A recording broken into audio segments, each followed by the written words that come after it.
Selamat pagi, rekan Akses Legal.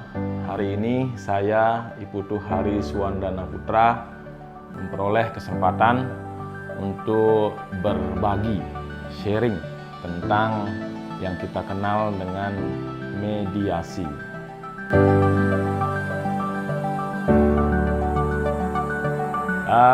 Mediasi itu adalah salah satu alternatif dalam penyelesaian sengketa. Diatur di Peraturan Mahkamah Agung nomor 1 tahun 2016. Yang sebelumnya diatur di Perma juga nomor 1 tahun 2008. Nah, apa yang spesial dari mediasi ini?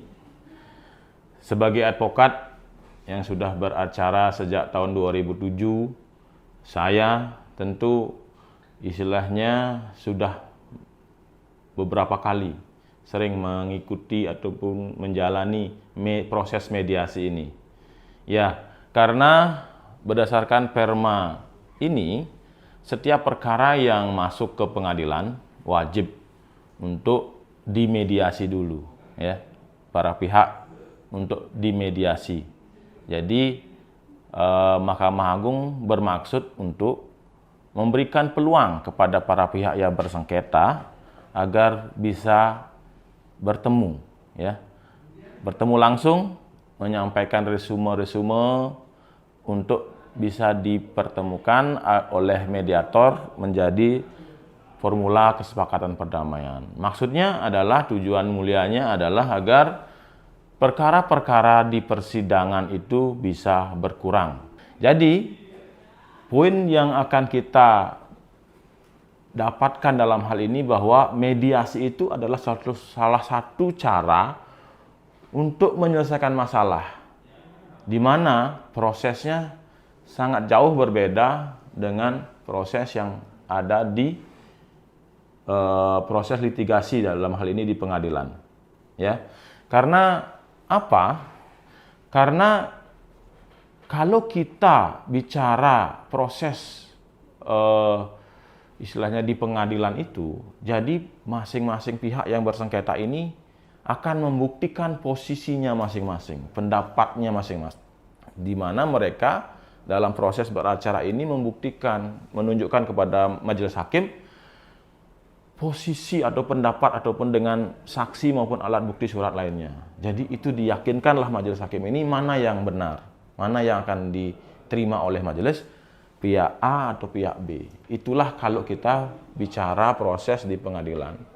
Terus apa bedanya dengan mediasi?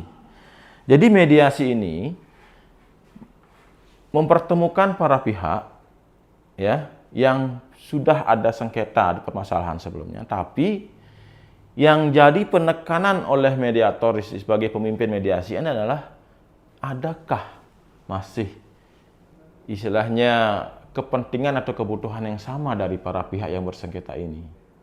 Karena setiap permasalahan pasti ada hal-hal yang mungkin masih sama ataupun masih diperlukan oleh para pihak untuk menjadi sesuatu yang mungkin menguntungkan para pihak ini. Nah, inilah tugas dari pihak mediator untuk menemukan. Karena apa? Dalam mediasi itu ada tahap. Tahap pertama adalah, ya, pertama tahapannya adalah menyampaikan kepada pihak bahwa dalam mediasi ini, kalau itu mediasi sebelumnya saya juga jelaskan ada dua, ya, mediasi di dalam pengadilan dan mediasi di luar pengadilan. Walaupun secara konsep nanti saya jelaskan lagi bahwa itu sama dalam pelaksanaannya. Ketika dalam mediasi ini, jadi tugas utama dari mediator itu adalah meminta resume dari para pihak yang bersengketa untuk meminta pendapatnya tentang permasalahan ini. Jadi yang selama ini mungkin masyarakat ataupun rekan akses legal yang mungkin masih belum paham tentang mediasi itu dilakukan seperti apa, bahwa intinya adalah apapun yang dibahas atau dikemukakan dalam mediasi ini tidak akan bisa dijadikan bukti di persidangan ataupun di proses persidangan berikutnya apabila mediasi ini gagal. Artinya apa? Bahwa dalam kesempatan ini saya sebagai mediator dalam hal ini menyarankan kepada para pihak ataupun ke rekan akses legal yang melihat acara ini, menonton acara ini, bahwa sebaiknya jangan berpatokan di posisi, ya, di posisi atau pendapat kasus perkara itu. Jadi bukalah pikiran Anda agar bisa melihat hal-hal yang mungkin masih ada menguntungkan di antara para pihak ini. Sehingga itulah yang dibahas. Artinya apa? Kalau dalam mediasi dalam pengadilan, para pihak jangan hanya terpaku dalam isi posita ataupun petitum gugatan. Karena kalau masih dalam lingkup itu, besar kemungkinan mediasi akan gagal. Karena para pihak hanya berpikir atau hanya ingin memposisikan diri di posisi masing-masing, tentu ingin menang. Tapi kalau di mediasi, ya kita harus berpikir lebih luas bahwa ada hal-hal di sini yang bisa digali sehingga ditemukanlah hal-hal yang positif diambil oleh sama-sama sehingga menjadi suatu keuntungan dan jadilah suatu kesepakatan bersama sehingga mengurangi atau menurunkan istilahnya masalah yang sedang dialami dan disepakatilah suatu perdamaian. Ya. Ketika suatu mediasi sudah mencapai suatu titik yaitu kesepakatan perdamaian, sebagai mediator yang membantu proses pembentukan kesepakatan perdamaian ini akan melaporkan kepada majelis hakim agar dikeluarkan yang namanya keputusan perdamaian, ya. Kalau istilah Belandanya akte van dading seperti itu. Jadi apa itu akte van dading? Artinya suatu putusan tentang oleh majelis hakim tentang adanya kesepakatan perdamaian dari pihak bersengketa yang sifat putusannya ini adalah final, ya, dan tidak bisa dilakukan upaya hukum. Artinya apa? Ketika suatu putusan perdamaian ini sudah diucapkan oleh majelis hakim, ya, jadi para pihak wajib untuk mengikuti itu karena ini adalah dari kesepakatan para pihak, sehingga tidak bisa dilakukan upaya banding ataupun kasasi, ya. Beda dengan hasil keputusan dalam persidangan. Apabila salah satu pihak menang, yang kalah akan mengajukan banding atau diperbolehkan banding, gitu loh, atau kasasi. Nah, ini prosesnya. Jadi itu yang membedakan antara proses litigasi yaitu persidangan di pengadilan dengan mediasi ini sendiri. Nah, sebagai suatu perumpamaan ataupun contoh yang mungkin bisa mewakili apa yang dimaksud dengan mediasi ataupun tujuan mediasi itu, saya akan menunjukkan kepada rekan akses legal berupa ini, gambar seperti ini, ya, seperti ini, gambar seperti ini. Nah, saya ingin istilahnya menanyakan kepada semua rekan akses legal, apabila melihat ini, ya, apa yang kira-kira terbersit dalam pikiran rekan akses legal? Ya. Ya, hampir sebagian besar orang, ya, pasti akan terfokus pada titik hitam ini. Kenapa? Ini sangat manusiawi. Karena orang akan terfokus pada titik hitam ini. Begitu juga para pihak yang sedang bersengketa, para pihak yang sedang mengalami masalah, perbedaan pendapat, dia hanya berfokus pada titik hitam ini. Gitu. Padahal kalau kita mau membuka pikiran, sebenarnya masih banyak, ya, hal yang putih yang ada di sekitar titik ini yang perlu kita bahas. Gitu loh. Nah, dalam mediasi, inilah yang akan kita cari. Inilah yang akan kita temukan. Zona putih yang masih banyak ini yang akan kita bahas. Ya. Apakah masih ada kepentingan ataupun kebutuhan yang sama dari para pihak yang bersengketa? Gitu loh. Jadi, ini artinya sudut pandang kita ketika melihat ataupun mengalami suatu masalah dengan pihak partner bisnis kita mungkin, ya, ataupun pihak yang kita ajak bekerja sama buat suatu perjanjian. Kadang suatu masalah kayaknya kita lihat dari satu titik, sama-sama memfokuskan di situ sehingga lupa bahwa masih banyak hal-hal positif yang ada di antara kita yang perlu kita cari bersama sehingga mengurangi masalah yang kita hadapi itu, ya, sehingga sama-sama pihak mendapatkan hal yang positif.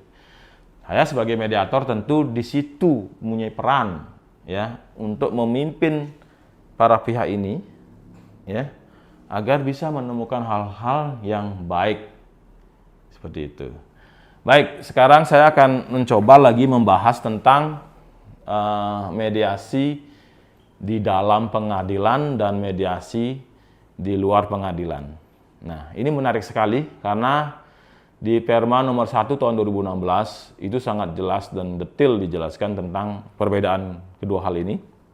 Karena apabila kita membahas tentang mediasi dalam pengadilan, di pengadilan itu sudah jelas bahwa setiap perkara perdata ada perkara-perkara yang memang dikecualikan oleh Mahkamah Agung, yaitu perkara niaga, perkara hubungan industrial, yaitu tenaga kerjaan, itu dikesampingkan. Karena apa? Memang sebelum proses di PHI atau perhubungan industrial sudah ada bipartit ataupun tripartitnya, sama seperti mediasi juga. Jadi oleh karena itu dikesampingkan. Perkara perdata tentang partai politik, perkara tentang perkara perdata sederhana, nah itu juga beberapa yang dikesampingkan dalam proses mediasi itu di dalam pengadilan. Nah, satu hal yang menarik juga yang menjadi poin dari Mahkamah Agung membuat peraturan tentang mengesampingkan, yaitu adalah suatu perkara yang sudah pernah dimediasi sebelum mengajukan gugatan. Ini juga dikesampingkan. Artinya apa? Ini terkait dengan mediasi di luar pengadilan. Ya, di pasal kalau tidak salah di pasal 36 itu diatur bahwa ada porsi yaitu mediasi di luar pengadilan. Artinya begini, ketika rekan akses legal merasa memiliki suatu masalah dengan partner bisnis atau apa dalam suatu perjanjian yang sudah disepakati, sehingga berkeinginan untuk menggugat, ya, pihak yang diajak bersengketa itu, mungkin bisa memilih satu cara, yaitu mediasi di luar pengadilan. Kenapa? Jadi bisa mencari mediator non-hakim yang terdaftar di pengadilan untuk meminta bantuan mediator ini untuk memediasi. Artinya apa? Sebelum kita mengajukan gugatan, kita sudah mohon ke mediator untuk dimediasi. Nah, ada dua konsekuensi dalam hal ini. Apabila dalam mediasi di luar pengadilan ini mencapai kata kesepakat, artinya mediasi itu berhasil, maka bisa dimohonkan akte pandading ke pengadilan. Artinya, apapun yang disepakati dalam kesepakatan perdamaian ini, kemudian didaftarkan dalam bentuk gugatan ke pengadilan dengan melampirkan adanya kesepakatan perdamaian ini dalam gugatan, sehingga majelis hakim yang menerima gugatan ini akan membuatkan akte pandading dalam waktu 14 hari setelah masuknya gugatan yang sudah ada akte perdamaiannya ini. Artinya dengan dikeluarkannya akte pandading ini oleh majelis hakim, otomatis itu menjadi suatu kesepakatan yang bisa langsung dilaksanakan oleh para pihak, ya, dan tidak bisa diajukan upaya hukum banding ataupun kasasi. Seperti itu. Dan kedua ini dalam hal masalah apabila, ya, tidak didapatkan yaitu kesepakatan perdamaian. Nah, tetap para pihak ini mengajukan gugatan ke pengadilan, tapi melampirkan sertifikat mediator di dalamnya, yang sebelumnya sudah memimpin mediasi yang dilakukan di luar pengadilan. Sehingga akibatnya adalah tidak perlu lagi dimediasi di pengadilan. Jadi lanjut ke proses pembuktian, ya. Jadi seperti itu. Jadi ini salah satu yang diatur di pasal 4 Perma nomor 1 2016 bahwa terhadap perkara yang sudah dimediasi di luar pengadilan, diajukan gugatan, bisa lanjutkan tanpa melakukan mediasi kembali. Karena sudah dimediasi sebelumnya. Nah ini jadi suatu catatan penting bagi kita. Saya juga sangat perlu sekali ini sampaikan kepada rekan-rekan akses legal dimanapun berada yang menonton acara ini, bahwa mediasi ini sangat efektif untuk dijalankan. Karena apa? Artinya kita lakukan mediasi apabila terjadi hasil yang positif, artinya disepakati perdamaian, tentu para pihak tidak akan saling menggugat kembali. Artinya tidak akan banding ataupun kasasi lagi. Jadi cukup berdasarkan kesepakatan ini sehingga ditemukanlah solusi sehingga dijalankan bersama, seperti itu. Ya. Dan kebetulan karena mediator ini juga adalah suatu kewajiban di pengadilan, sehingga Mahkamah Agung membuka akses. Jadi mediator itu ada dua. Mediator dari hakim, jadi hakim yang bersertifikat mediator, dan mediator non hakim seperti saya. Basic saya adalah seorang advokat, ya. Tapi saya mengikuti pelatihan mediator sehingga saya mendapatkan sertifikat sebagai mediator non hakim. Jadi ada dua. Apa yang membedakan? Nah, kalau mediator hakim yang ada di pengadilan itu memang tidak dibayar oleh para pihak. Artinya gratis karena memang mediator hakim ini adalah profesinya sebagai hakim yang memang mendapatkan gaji dari negara. Nah, sementara mediator non hakim ini, ya, istilahnya berdasarkan kesepakatan para pihak bisa meminta bayaran dari para pihak yang bersengketa. Ini dikembalikan lagi ke kesepakatan para pihak yang bersengketa tentang berapa fee-nya seorang mediator, seperti itu. Jadi intinya adalah mediator itu secara aturan itu diberikan ruang dan tidak hanya sebatas mediator non hakim itu adalah sarjana hukum. Nah, itu juga hal yang positifnya bahwa seorang mediator tidak harus seorang advokat. Ya. Apapun background pendidikannya, sepanjang istilahnya sudah pernah mengikuti pelatihan mediator dan mengikuti proses ujian dan wawancara di dalamnya, sehingga lembaga yang mengadakan pelatihan mediator ini bisa menyatakan lulus menjadi seorang mediator non hakim.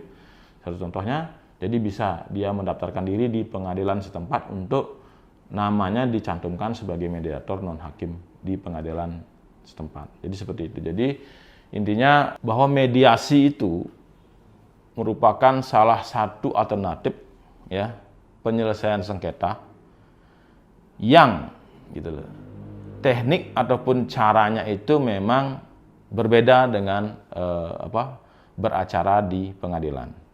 Dan jadi hal yang perlu saya ingin tegaskan di sini adalah dalam mediasi itu sifatnya tertutup, rahasia, ya. Sepanjang disepakati para pihak bisa terbuka kalau para pihaknya sepakat. Tapi yang pasti jelas tertutup, ya.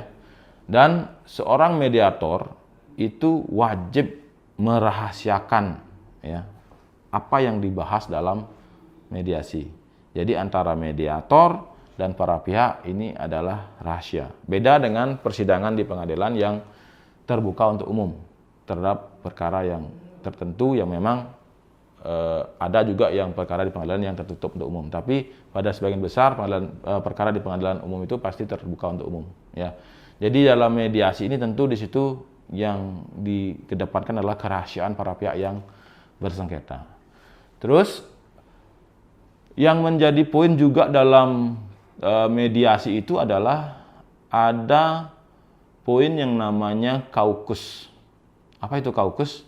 Jadi begini, kaukus itu adalah salah satu poin yang menjadi kunci seorang mediator berhasil menemukan, artinya kepentingan dan kebutuhan yang sama dari pihak, yaitu mediator memiliki hak untuk bertemu dengan salah satu pihak. Nah, disinilah kesempatan para pihak, dalam hal ini salah satu pihak ketika ditanya jawab oleh orang mediator untuk mengungkapkan keinginannya dia kepada apa sih sebenarnya pemikiran dia terhadap masalah atau sengketa yang dihadapi ini. Istilahnya curhatnya para pihak kepada seorang mediator di kaukus ini. Ya. Karena disinilah seorang mediator akan menemukan kira-kira apa nih yang mungkin masih cocok di antara para pihak yang sedang bersengketa ini. Nah, itulah yang akan diungkap nanti, tapi memang itu menjadi catatan rahasia juga dari apa yang disampaikan oleh salah satu pihak kepada mediator.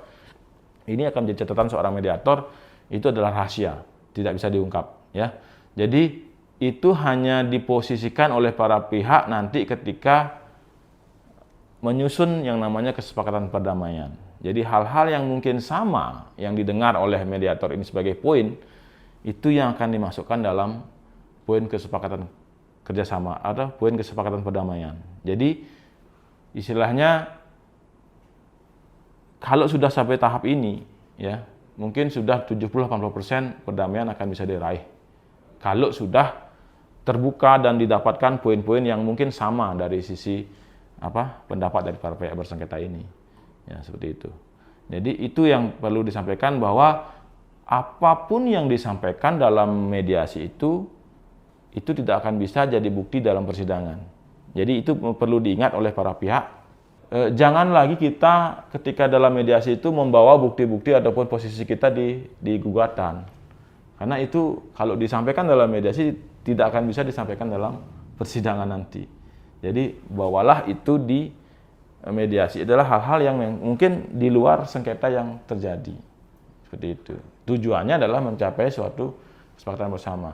Dan yang perlu ditambahkan di sini bahwa dalam mediasi itu seorang mediator berdasarkan kesepakatan para pihak juga bisa menghadirkan seorang ahli, ya, ahli dalam hal yang terkait dengan sengketa. Bisa juga tokoh adat, tokoh agama yang mungkin dianggap perlu oleh seorang mediator dan juga perlu oleh para pihak. Seperti itu.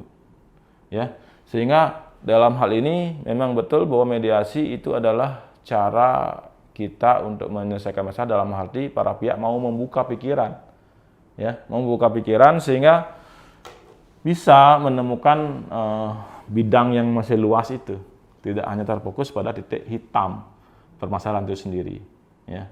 Jadi seperti itu. Makanya saya sangat berharap melalui acara ini semua rekan-rekan akses legal bisa mendapatkan poin bahwa ada alternatif dalam penyelesaian sengketa di luar proses persidangan yang ada, ya, yang selain gugatan ataupun ada juga sih arbitrase, ya, dalam hal penyelesaian sengketa. Tapi satu hal yang poin di sini bahwa rel dalam penyelesaian sengketa dalam mediasi ini berbeda dengan rel yang proses pengadilan itu sendiri. Walaupun Mahkamah Agung dalam hal ini sebagai lembaga tertinggi peradilan di Indonesia sudah memberikan ruang kepada mediasi di setiap perkara perdatanya, ya, yang masuk ke pengadilan. Jadi waktu mediasi itu pertama sejak ditetapkan oleh majelis hakim itu adalah 30 hari, ya, untuk menjalankan mediasi. Jadi pertemuan pertama itu adalah menyampaikan rule kepada para pihak. Seorang mediator menyampaikan bahwa ini mediasi, waktunya 30 hari. Jadi ada para pihak istilahnya boleh menyajukan resume tentang pendapatnya tentang gimana ide-ide untuk menyelesaikan masalah. Nah, setelah itu ada kaukus, ya. Jadi mediator akan ketemu salah satu pihak untuk didengarkan apa pendapatnya. Habis itu masuk ke kesimpulan di mana para pihak dipertemukan. Jadi mediator akan mencari poin-poin yang sama. Nah, di situ saya sampaikan. Kalau sepakat adalah perjanjian kesepakatan perdamaian. Tapi kalau tidak, nanti mediator akan menyampaikan ke majelis hakim bahwa mediasi ini gagal. Silakan dilanjutkan ke proses berikutnya, yaitu pembuktian di persidangan, ya. Dan juga perlu dicatat di sini bahwa dalam mediasi di persidangan itu ada kondisi bahwa istilahnya tidak disepakati mediasi, artinya tidak ada hasil mediasi, gagal sepenuhnya, atau bisa juga mediasi sebagian. Apa itu maksudnya mediasi sebagian? Jadi apa yang jadi sengketa mungkin tidak semua disepakati untuk perdamaian. Mungkin hanya sebagian disepakati untuk diselesaikan. Jadi proses berikutnya adalah ketika proses persidangan lanjut, adanya perubahan gugatan. Ya, gugatan yang hal-hal yang sudah disepakati dikeluarkan dalam gugatan. Jadi hanya mengatur gugatannya tentang hal-hal yang belum disepakati. Jadi yang sudah disepakati bisa dibuatkan aksi perdamaian seperti itu. Ada juga sebagian yang dimaksud itu mungkin pihak-pihak yang dalam sengketa ini akan keluar sebagai pihak karena sudah ada kesepakatan seperti itu, ya. Dan itu jadi poin bahwa mediasi itu istilahnya fleksibel, ya, dalam hal ketika para pihak sudah menemukan suatu kesepakatan perdamaian. Dalam mediasi juga mediasi dalam pengadilan juga perlu juga tekankan di sini bahwa setiap perkara perdata yang masuk ke pengadilan itu baik itu juga perlawanan itu per set. Jadi gugatan yang dulunya itu adalah tidak hadir atau tidak mendapat panggilan hadir sehingga diputus tanpa kehadiran seluruh pihak. Nah, dilakukan perlawanan. Ya, ini ketika perlawanan inilah wajib dimediasi. Ya. Ada juga istilahnya perlawanan atas suatu putusan yang berkekuatan hukum tetap oleh perlawanan oleh pihak yang bersangkutan ataupun pihak ketiga. Deden perset namanya istilahnya Belandanya. Nah, ini juga wajib melewati proses mediasi. Ya.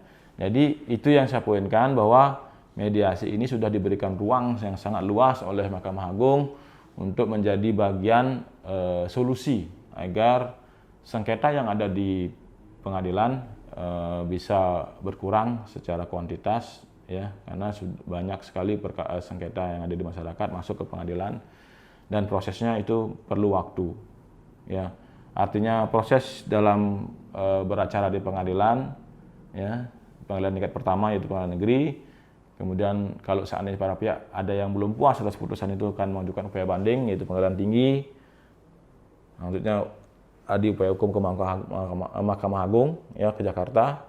Nah, kalaupun sudah diputus bisa dieksekusi, kadang juga ada upaya hukum luar biasa, judicial review namanya. Jadi perlu lagi waktu untuk, jadi begitu panjangnya proses kita dalam mencari keadilan oleh masyarakat sehingga dianggap perlu dan penting disampaikan kepada masyarakat, rumah rekan-rekan akses legal bahwa ada nih salah satu cara yaitu mediasi. Dan saya sebagai salah satu mediator non hakim tentu ingin menyampaikan ke semua bahwa sudah saatnya, ya, kita coba dulu cara untuk memilih mediasi di luar pengadilan. Ya. Karena apa? Itu sangat membantu. Ketimbang Anda mengikuti proses yang panjang, ya, beracara di pengadilan, coba dulu mediasi di luar pengadilan. Toh kalau seandainya tidak ketemu hasil dalam mediasi, biasa bisa melakukan upaya hukum ke pengadilan. Dan juga ketika sudah dilakukan mediasi di luar pengadilan, harus setelah itu melakukan gugatan ke pengadilan, tidak lagi melewati proses mediasi, jadi langsung ke pembuktian. Jadi seperti itu. Jadi poin yang sudah saya sampaikan tentang mediasi dan mediator sudah cukup. Jadi saya pikir sangat terbuka dan sangat bagus sekali kesempatan ini saya sampaikan bahwa saya ingin mensosialisasikan yang namanya proses mediasi sebagaimana diatur oleh Peraturan Mahkamah Agung Nomor 1 Tahun 2016. Terima kasih.